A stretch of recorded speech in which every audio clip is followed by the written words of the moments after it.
इस पूरे घटनाक्रम को लेकर पुलिस का जो पक्ष है वो पहलू क्या है वो अभी तक आधिकारिक तौर पर सामने नहीं आया है, लेकिन पूर्व डीएसपी शैलेंद्र सिंह हमारे साथ जुड़ गए हैं। सर बहुत स्वागत है आपका जी न्यूज पर। पहला सवाल इसी चीज को लेकर कि जेल में मुख्तार अंसारी बंद था, उसकी तबीयत खराब हुई, लेकिन उसके बाद बादा मेडिकल कॉलेज से उसे वापस बैरक में पहुंचा दिया गया और उसकी अचानक से मौत हो जाती है। परिवार की तरफ से बहुत गंभीर सवाल उठाए जा रहे हैं, आखिर इसके अंदर अब प्रक्रिया क्या होनी है, क्या इस मामले की जांच होगी? बताया जा रहा है कि 3 सदस्यीय कमेटी बनाई गई है जो इस मामले की जांच करेगी।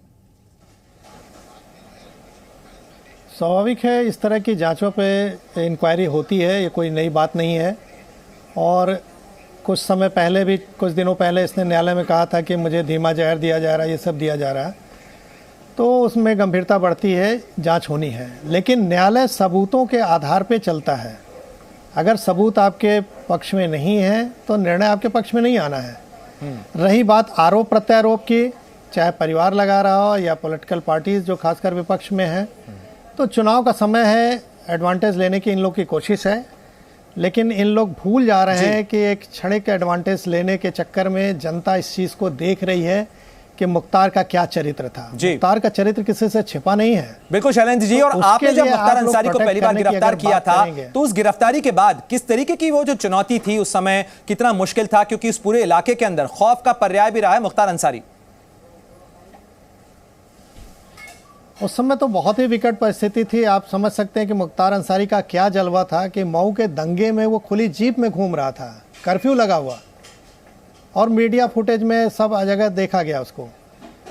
तो उसका तो जलवा अपने चरम पे था और उसके खिलाफ तो बात करना गवारा नहीं था, कार्रवाई की तो बहुत दूर की बात है।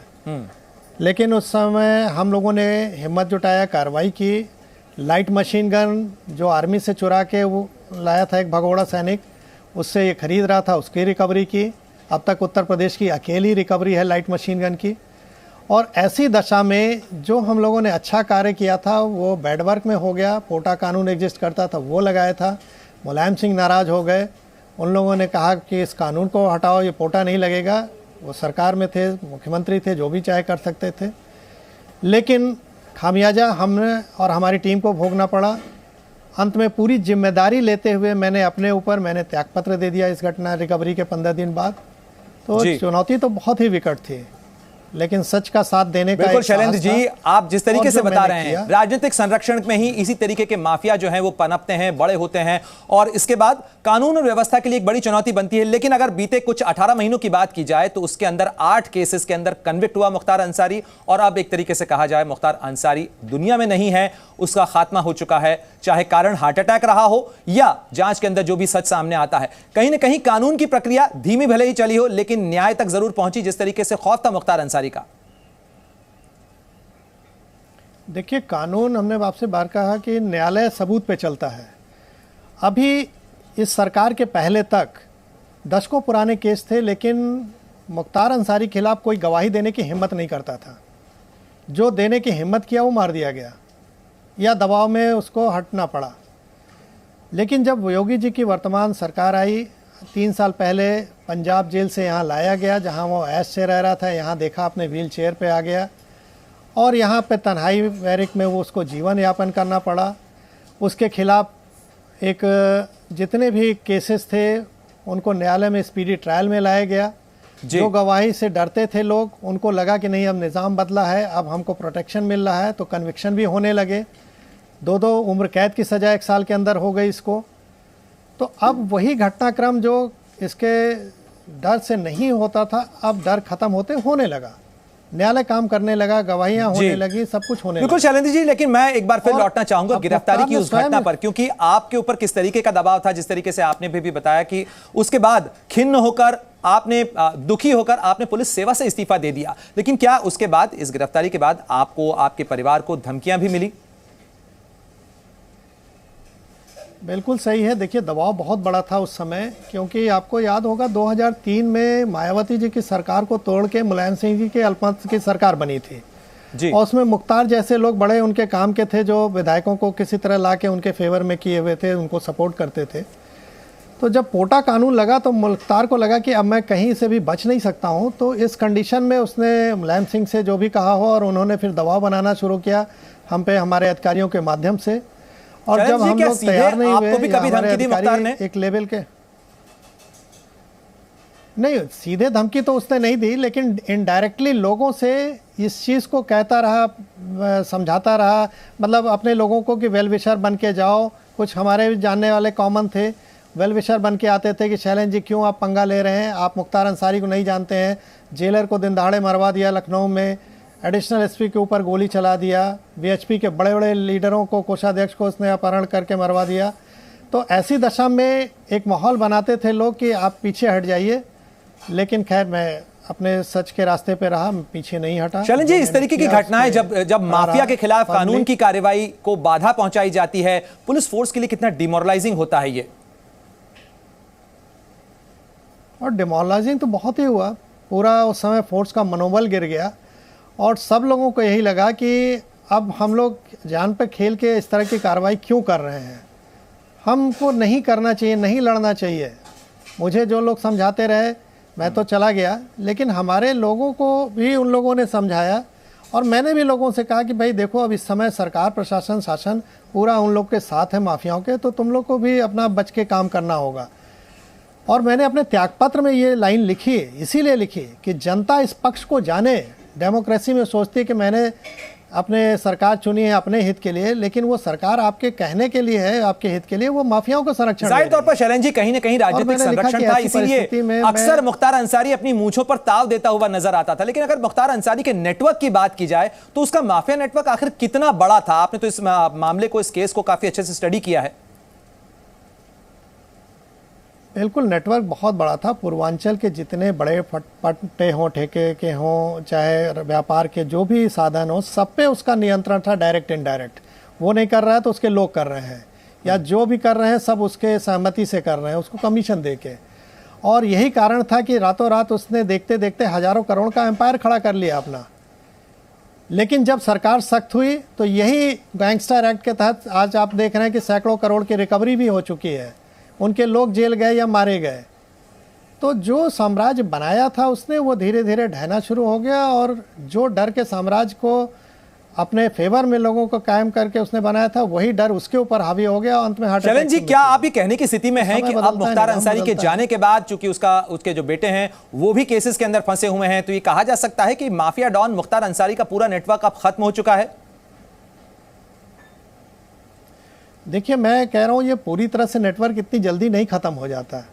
अभी भी उनके कुछ लोग होंगे, सरकार ने जैसे कुछ तो रिकवर किया है, लेकिन इनडायरेक्ट डायरेक्ट बहुत से लोग अभी भी जुड़े होंगे, समय लगेगा, ऐसा नहीं है। सैकड़ों, मतलब कई दशकों की ये जो इनका सब किया हुआ है, जो इन लोगों ने शासन व्यवस्था सब चौपट की है, पूरा एक सिस्टम को इन्होंने खोखला कर दिया है, उसको ठीक करने में थोड़ा समय लगेगा। लेकिन मैं जानता हूं कि अब वो तेजी से होगा। जो काम धीरे धीरे हो रहा था वो तेजी से होगा। जो नए लड़के जो इनके प्रलोभन में आ जाते थे, उनके भी परिवार वाले या वो लड़के भी स्वयं। शैलेंद्र जी, अगर बीते एक साल की बात की जाए तो उत्तर प्रदेश के अंदर अतीक अहमद और मुख्तार अंसारी, जो माना जाता था कि माफिया राज के और जो पॉलिटिकल कॉन्फ्लुएंस है उसका एक बड़ा प्रतीक और बड़े चेहरे के तौर पर उभरे थे, वो दोनों ही अब दुनिया में नहीं है। कहीं ना कहीं उत्तर प्रदेश की कानून व्यवस्था को लेकर इस पूरे घटनाक्रम से एक विश्वास लोगों के बीच में बढ़ेगा। देखिए, मैं आपसे बार बार कह रहा हूं कि ये मैसेज जनता देख रही है, जा रहा है जनता में। अगर जनता में ये मैसेज नहीं जाती तो ये सरकारें रिपीट नहीं होती। विपक्ष को भी आपके माध्यम से मैं यही कहना चाह रहा हूं कि अच्छे मुद्दों पर राजनीति करिए। अगर माफिया के समर्थन में खड़े होकर आप राजनीति करेंगे तो ये जनता आपको नकार देगी। वो पहले का समय नहीं है। अब रातों रात मीडिया के माध्यम से, सोशल मीडिया के माध्यम से बातें पब्लिक तक पहुंच रही है। आज इंटरनेट के कारण पूरा ग्लोबल सोच हो रही है। वो देखते हैं कि सिंगापुर में जो एक समय में इतना अपराधियों को बोलबाला था, वो सिंगापुर आज कहां से कहां पहुंच गया। तो वो भी तुलना करते हैं कि शैलेंद्र जी, जिस तरीके के बयान आए हैं मुख्तार अंसारी की मौत को लेकर, चाहे उत्तर प्रदेश की पूर्व मुख्यमंत्री मायावती हो, उत्तर प्रदेश के पूर्व मुख्यमंत्री अखिलेश यादव हो, जो कहीं ना कहीं इस पूरे घटनाक्रम के ऊपर शक की सुई खड़ी कर रहे हैं, जिनका कहना है कि इस मामले की अच्छे से जांच होनी चाहिए क्योंकि पुलिस कहीं चूकी है और जान का खतरा था मुख्तार अंसारी को, लेकिन फिर भी लापरवाही बरती गई। क्या आपको लगता है कि इस मामले में लापरवाही हुई होगी, क्योंकि हाई प्रोफाइल कैदी तो था ही मुख्तार अंसारी? भाई देखिए, लापरवाही किस तरह हो सकती है? आप पे हार्ट अटैक आया, जो हमने कहा ना कि डर का साम्राज्य आप दूसरे पे कायम किए थे, वही साम्राज्य आप पे हावी हो गया। डर आप डर डर के जी रहे थे, आपको हर समय लगता था कि अब मैं मार दिया जाऊंगा या मुझे खाने में जा रहा है या गलत मेडिसिन दी जा रही है, ये डर था आपका और कुछ नहीं था।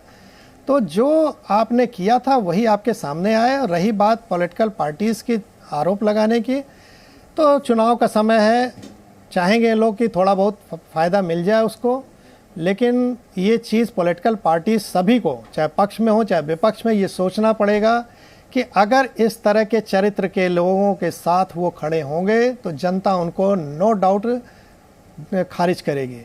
शैलेंद्र जी, आपके इस इंटरव्यू के साथ साथ हम वो तस्वीरें भी दिखा रहे हैं जिसका आपने जिक्र किया कि मऊ के दंगों के अंदर खुली जीप के अंदर घूमता हुआ मुख्तार अंसारी किस तरीके से नजर आ रहा था। अगर आप उस खौफ के मंजर को बयां कर सकें और कितना बड़ा चैलेंज था आपके लिए ऐसे समय में, जिसे ऐसे व्यक्ति को पकड़ना जो पॉलिटिकल संरक्षण भी हासिल किए हुए है, जो ताकत भी रखता है, और LMG जिस तरीके से आपने बरामद की थी वो अपने आप में एक बड़ी घटना थी उत्तर प्रदेश के लिहाज से।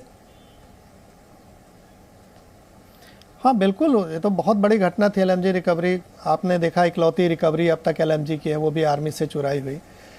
और खौफ उसका कितना था, आप फुटेज बता रहे हैं, चल रहा है कि खुली जीप में घूम रहा है जहाँ कर्फ्यू लगा हुआ है।